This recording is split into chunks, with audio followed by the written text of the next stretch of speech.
ನಮಸ್ಕಾರ ಎಲ್ಲರಿಗೂ. ನಮ್ಮ ಲೈಫ್ ಸೆಕ್ಯೂರರ್ ಯೂಟ್ಯೂಬ್ ಚಾನಲ್ಗೆ ಸ್ವಾಗತ ಸುಸ್ವಾಗತ. ನಾವು ಇಂದಿನಿಂದ ಸ್ಟಾಕ್ ಮಾರ್ಕೆಟ್ ಬಗ್ಗೆ ಬೇಸಿಕ್ ಟು ಅಡ್ವಾನ್ಸ್ ಕಲಿಯೋಣ.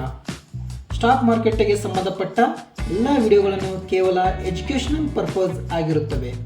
ಇಲ್ಲಿ ನಾವು ಯಾವುದೇ ಸ್ಟಾಕ್ಸ್ ಆಗಲಿ, ಟ್ರೇಡಿಂಗ್ ಬ್ರೋಕರ್ ಪ್ಲಾಟ್ಫಾರ್ಮ್ ಆಗಲಿ, ಯಾವುದೇ ರೀತಿ ವೆಬ್ಸೈಟ್ಗಳನ್ನು ರೆಕಮೆಂಡ್ ಮಾಡುವುದಿಲ್ಲ. ಹಾಗೂ ನಾವು ಇಲ್ಲಿ ಯಾವುದೇ ಪೇಡ್ ಸರ್ವಿಸ್ ಅಂದರೆ ಕಾಲ್ಸ್, ಟಿಪ್ಸ್ ಕೊಡುವುದಿಲ್ಲ. ಇದು ಕೇವಲ ಸ್ಟಾಕ್ ಮಾರುಕಟ್ಟೆಗೆ ಸಂಬಂಧಪಟ್ಟ ಸಂಪೂರ್ಣ ಮಾಹಿತಿಯನ್ನು ನಿಮಗೆ ತಿಳಿಸಲು ಬಯಸುತ್ತೇವೆ. ನಾವು ಇಲ್ಲಿ ನಿಮಗೆ ಸ್ಟಾಕ್ ಮಾರುಕಟ್ಟೆಗೆ ಸಂಬಂಧಪಟ್ಟ ಮಾಹಿತಿಯನ್ನು ಹಂತ ಹಂತವಾಗಿ ತಿಳಿಸುತ್ತಾ ಹೋಗುತ್ತೇವೆ.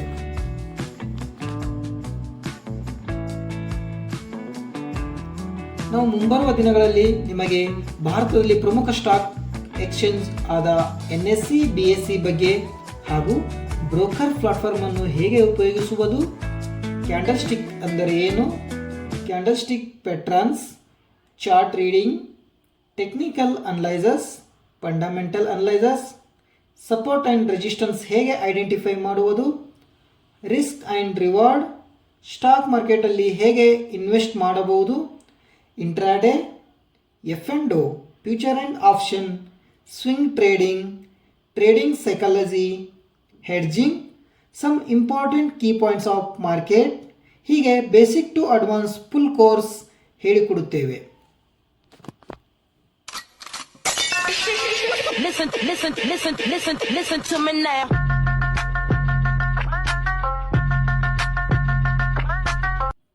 ನಮ್ಮ ಈ ಕೋರ್ಸ್ ಮುಗಿಯುವಷ್ಟರಲ್ಲಿ ನೀವು ಸ್ಟಾಕ್ ಮಾರುಕಟ್ಟೆಯನ್ನು ನೋಡುವ ರೀತಿ ಬದಲಾಗುತ್ತದೆ. ನಿಮಗೆಲ್ಲರಿಗೂ ಗೊತ್ತಿರುವಂತೆ ಶೇರ್ ಮಾರುಕಟ್ಟೆಯಲ್ಲಿ 10ರಲ್ಲಿ 9 ಜನ ದುಡ್ಡು ಕಳೆದುಕೊಳ್ಳುತ್ತಾ ಇದ್ದಾರೆ. ಎವರೇಜ್ ಮಿನಿಮಮ್ 50,000 ದುಡ್ಡು ಕಳೆದುಕೊಂಡವರು ಕೂಡ ನಮಗೆ ಸಿಗುತ್ತಾರೆ. ಹಾಗಾದರೆ ಏನಾಗುತ್ತದೆ ಭಾರತದ ಸ್ಟಾಕ್ ಮಾರುಕಟ್ಟೆಯಲ್ಲಿ ಜನ ಯಾಕೆ ಇಷ್ಟೊಂದು ದುಡ್ಡನ್ನು ಕಳೆದುಕೊಳ್ಳುತ್ತಾ ಇದ್ದಾರೆ ಎಂದು ಹುಡುಕುತ್ತಾ ಹೋದರೆ ಮೊದಲಿಗೆ ಸಿಗುವ ಉತ್ತರ ಏನೆಂದರೆ ಷೇರು ಮಾರುಕಟ್ಟೆಯ ಮಾಹಿತಿ ಇಲ್ಲದೇ ಇರುವುದು. ಷೇರು ಮಾರುಕಟ್ಟೆಯ ಮಾಹಿತಿಯ ಕೊರತೆ ಒಂದಾದರೆ ಇನ್ನೊಬ್ಬರ ಮೇಲೆ ಡಿಪೆಂಡ್ ಆಗಿರುವುದು. ಕಾಲ್ಸ್, ಟಿಪ್ಸ್ ತೆಗೆದುಕೊಂಡು ಟ್ರೇಡ್ ಮಾಡುವುದು ಕೂಡ ಭಾರತದಲ್ಲಿ ನಡೆಯುವ ಸರ್ವೇ ಸಾಮಾನ್ಯ ಸಂಗತಿ. ಬನ್ನಿ ಹಾಗಾದರೆ ನಾವು ಯಾರ ಮೇಲೂ ಡಿಪೆಂಡ್ ಆಗದೆ ಸ್ವಂತ ಕಲಿತು ಇನ್ವೆಸ್ಟ್ ಮತ್ತು ಟ್ರೇಡ್ ಮಾಡುವುದು ಹೇಗೆ ಎಂದು ತಿಳಿದುಕೊಳ್ಳೋಣ.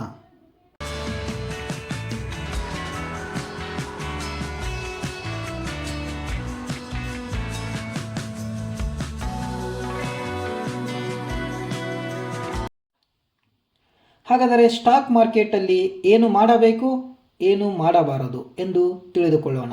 ಸ್ಟಾಕ್ ಮಾರ್ಕೆಟನ್ನು ಸಂಪೂರ್ಣವಾಗಿ ಕಲಿತು ಬಿಡಿ. ಕಲಿಯುವಾಗ ಟ್ರೇಡ್ ಮಾಡಬೇಡಿ. ಲಾಂಗ್ ಟರ್ಮ್ ಇನ್ವೆಸ್ಟ್ಮೆಂಟ್ ಮಾಡುವ ಹವ್ಯಾಸವನ್ನು ಬೆಳೆಸಿಕೊಳ್ಳಿ. ಸಾಲ ಮಾಡಿ ಟ್ರೇಡ್ ಮಾಡಬೇಡಿ. ಫಂಡಮೆಂಟಲ್ ಅನಲೈಸಸ್, ಟೆಕ್ನಿಕಲ್ ಅನಲೈಸಸ್ ಮಾಡದೆ ಇನ್ವೆಸ್ಟ್ ಮಾಡಬೇಡಿ. ಸ್ಟಾಕ್ ಮತ್ತು ಸೆಕ್ಟರ್ ಬಗ್ಗೆ ತಿಳಿದುಕೊಂಡು ಇನ್ವೆಸ್ಟ್ ಮಾಡುವುದು ತುಂಬ ಉತ್ತಮ. ಬನ್ನಿ ನಾವು ಸ್ಟಾಕ್ ಮಾರ್ಕೆಟನ್ನು ಕಲಿಯುವುದಕ್ಕೆ ಶುರು ಮಾಡೋಣ. ಸ್ಟಾಕ್ ಮಾರ್ಕೆಟನ್ನು ನೀವು ಕಲಿಯಬೇಕು ಎಂದು ಈ ವಿಡಿಯೋವನ್ನು ನೋಡುತ್ತಿರುವುದಕ್ಕೆ ನಿಮಗೆ ಧನ್ಯವಾದಗಳು. ಹಾಗೆ ನೀವು ಯಾವುದೇ ಒಂದು ಕೆಲಸ ಶುರು ಮಾಡಲು ಹೇಗೆ ಪ್ರಿಪ್ರೇಷನ್ ಮಾಡಿಕೊಳ್ಳುತ್ತೀರಿ ಅಲ್ವಾ, ಹಾಗೆ ಸ್ಟಾಕ್ ಮಾರ್ಕೆಟ್ ಕಲಿಯಲು ಒಂದಿಷ್ಟು ಪ್ರಿಪ್ರೇಷನ್ ಬೇಕು. ಪಾಯಿಂಟ್ ನಂಬರ್ 1, ಒಂದು ಕಿಂಗ್ ಸೈಜ್ ನೋಟ್ಬುಕ್ ಹಾಗೂ 3 ಕಲರ್ ಪೆನ್, ಯಾವುದಾದರೂ 3 ಕಲರ್ ಪೆನ್ಗಳನ್ನು ಪರ್ಚೇಸ್ ಮಾಡಿಟ್ಟುಕೊಳ್ಳಿ. ಇದರಿಂದ ನೋಟ್ಸ್ ಮಾಡಿಕೊಳ್ಳುವುದಕ್ಕೆ ಬೇಕಾಗುತ್ತೆ. ಡೈಲಿ 1 ಅವರ್ ನೀವು ಯಾವಾಗ ಫ್ರೀ ಇರುತ್ತೀರಾ ಆ ಟೈಮನ್ನು ಐಡೆಂಟಿಫೈ ಮಾಡಿ ಟ್ರೇಡ್ ಕಲಿಯುವುದಕ್ಕೆ ಫಿಕ್ಸ್ ಮಾಡಿಕೊಳ್ಳಿ.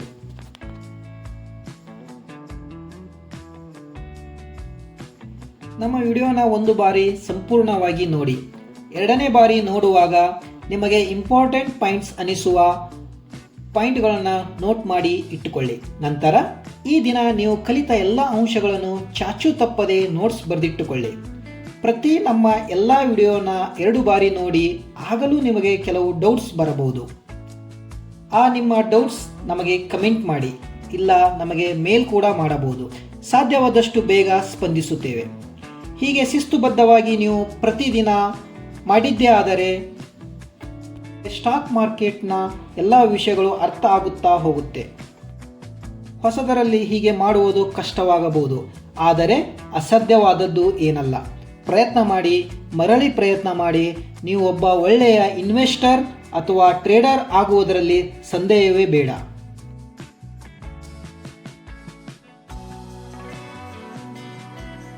ಸ್ಟಾಕ್ ಮಾರುಕಟ್ಟೆಯಲ್ಲಿ ಇನ್ವೆಸ್ಟ್ ಮಾಡಲು ಅಥವಾ ಟ್ರೇಡ್ ಮಾಡಲು ಡಿಮ್ಯಾಟ್ ಅಕೌಂಟ್ ಬೇಕಾಗುತ್ತದೆ. ನಿಮಗೆ ಯಾವುದು ಸೂಕ್ತ ಮತ್ತು ಉಪಯೋಗಿಸಲು ಸರಳವಾದದ್ದು, ಬ್ರೋಕರೇಜ್ ಚಾರ್ಜಸ್, ಸರ್ವಿಸ್ ಎಲ್ಲವನ್ನು ಗಮನದಲ್ಲಿಟ್ಟುಕೊಂಡು ಒಂದು ಒಳ್ಳೆ ಬ್ರೋಕರೇಜ್ ಪ್ಲಾಟ್ಫಾರ್ಮಲ್ಲಿ ಡಿಮ್ಯಾಟ್ ಅಕೌಂಟ್ ಓಪನ್ ಮಾಡಿಕೊಳ್ಳಿ. ಡಿಮ್ಯಾಟ್ ಅಕೌಂಟ್ ಓಪನ್ ಆದರೆ LKG ಅಡ್ಮಿಷನ್ ಆದಂತೆ. ಎಚ್ಚರವಿರಲಿ, ನೀವು ಡಿಮ್ಯಾಟ್ ಅಕೌಂಟ್ ಓಪನ್ ಆದ ಕೆಲವೇ ದಿನಗಳಲ್ಲಿ ನಿಮಗೆ ಕಾಲ್ಸ್, ಟಿಪ್ಸ್, ಡೈಲಿ 30% ಪ್ರಾಫಿಟ್ ಮಾಡಿಕೊಡ್ತೀವಿ, ಫ್ರೀ ಡೆಮೋ ಕಾಲ್ಸ್ ಕೊಡ್ತೀವಿ ಎಂದು ಕಾಲ್ ಮಾಡಲು ಶುರು ಮಾಡುತ್ತಾರೆ, ವಾಟ್ಸಪ್ ಮೆಸೇಜ್ ಮಾಡುತ್ತಾರೆ. ಹೀಗೆ ಇದಕ್ಕೆಲ್ಲ ನೀವು ಕಿವಿಗೊಡಬೇಡಿ, ಏಕೆಂದರೆ ನೀವು ಇವಾಗ ಕಲಿಯಲು ಸಿದ್ಧರಾಗಿದ್ದೀರಿ ಅಲ್ಲವೇ? ಆ ದೃಢ ಸಂಕಲ್ಪವನ್ನು ಮರೆಯಬೇಡಿ. ಅವರು ನಿಮಗೆ ಕಾಲ್ಸ್, ಟಿಪ್ಸ್ ಕೊಡುತ್ತಾರೆ ಅನ್ನೋದಾದರೆ ಅವರೇ ಇನ್ವೆಸ್ಟ್ ಮಾಡಿ ಪ್ರಾಫಿಟ್ ಮಾಡಿಕೊಳ್ಳಬಹುದು ಅಲ್ವಾ? ಯೋಚನೆ ಮಾಡಿ, ನಿರ್ಧಾರ ತೆಗೆದುಕೊಳ್ಳಿ. ಬೇಕಾದರೆ ನೀವು ಕಲಿಯುವುದಕ್ಕೆ ನಮ್ಮ ಕರ್ನಾಟಕದಲ್ಲಿ ಬೇಕಾದಷ್ಟು ಕನ್ನಡಿಗರು ಅಚ್ಚ ಕನ್ನಡದಲ್ಲಿ ಸ್ಟಾಕ್ ಮಾರುಕಟ್ಟೆ ಬಗ್ಗೆ ಕಲಿಸಿಕೊಡ್ತಾ ಇದ್ದಾರೆ. ಅವರಲ್ಲಿ ಹೋಗಿ ಕಲಿತುಕೊಳ್ಳಿ, ತಪ್ಪೇನಿಲ್ಲ. ಹಾಗೂ ಕನ್ನಡಿಗರು ಯೂಟ್ಯೂಬ್ ಚಾನಲ್ಸ್ ಅಲ್ಲಿ ಫ್ರೀಯಾಗಿ ಎಷ್ಟೋ ಸ್ಟಾಕ್ ಮಾರ್ಕೆಟ್ಗೆ ಸಂಬಂಧಪಟ್ಟ ವಿಡಿಯೋಗಳನ್ನು ಹಾಕಿದ್ದಾರೆ, ಅವುಗಳನ್ನು ನೋಡಿ ಕಲಿತುಕೊಳ್ಳಿ. ಆದರೆ ಒಂದು ನೆನಪಿರಲಿ, ಯಾವುದೇ ವಿಡಿಯೋ ಇನ್ಸ್ಟಿಟ್ಯೂಟ್ ಎಜುಕೇಷನ್ ಕೇವಲ ಮಾಹಿತಿ ಮತ್ತು ಕಲಿತುಕೊಳ್ಳುವುದಕ್ಕೆ ಮಾತ್ರ ಸೀಮಿತ. ಆದರೆ 100% ಹೇಳಿದ ಹಾಗೆ ಆಗುತ್ತದೆ ಎಂಬ ಯಾವ ಗ್ಯಾರಂಟಿಯೂ ಈ ಸ್ಟಾಕ್ ಮಾರುಕಟ್ಟೆಯಲ್ಲಿ ಯಾರೂ ಕೊಡಲು ಸಾಧ್ಯವಿಲ್ಲ.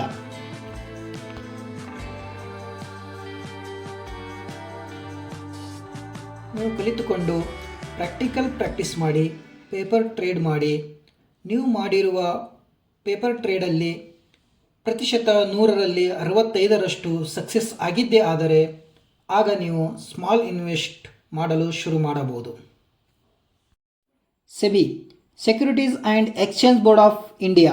ಸೆಬಿಯನ್ನು ಮೊದಲು 1988ರಲ್ಲಿ ಸೆಕ್ಯೂರಿಟೀಸ್ ಮಾರುಕಟ್ಟೆಯನ್ನು ನಿಯಂತ್ರಿಸುವ ಶಾಸನಬದ್ಧವಲ್ಲದ ಸಂಸ್ಥೆಯಾಗಿ ಸ್ಥಾಪಿಸಲಾಯಿತು.